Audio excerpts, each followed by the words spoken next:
Après maintenant, si quelqu'un est bête, il est bête, hein, moi je suis désolé. Mais quand quelqu'un vous dit que 2 fois 2 égale 12, tu vas dire quoi? Il est bête. Quand quelqu'un te dit que seule la Bible est la parole de Dieu, c'est bête. Même, il y a peut-être des gens parmi vous qui croient encore, mais il faut arrêter de croire ça. La parole de Dieu ne se trouve pas premièrement dans la Bible. Jésus-Christ n'a jamais enseigné ça. Bon, dites-moi alors, où est-ce que Jésus-Christ a enseigné que c'est en lisant la Bible qu'on aura la parole de Dieu? Allez-y, sortez vos Bibles, dites-moi, on cause. Il n'y a aucune référence. Jésus-Christ n'a jamais dit. Et Jésus-Christ ne peut même pas dire qu'en lisant la Bible, tu auras la parole de Dieu, parce qu'à l'époque de Jésus-Christ, la Bible n'existe pas. On est d'accord?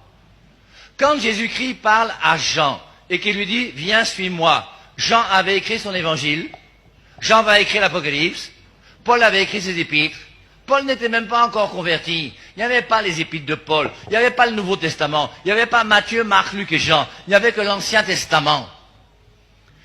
Et l'Ancien Testament, c'est la Bible de l'Ancien Testament, ce qu'on appelle les Écritures dans la Bible. Je vous rappelle, Actes chapitre 17, verset 11. Les chrétiens de Bérée vérifiaient dans les Écritures si ce que Paul disait était vrai. Les Écritures, c'est pas la Bible, hein?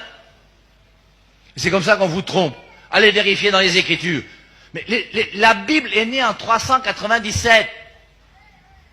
Et les Écritures dont on parle dans la Bible, c'est les Écritures de l'Ancien Testament. Bon, je préfère arrêter là parce que ça va être trop compliqué. Mais c'est important de le comprendre.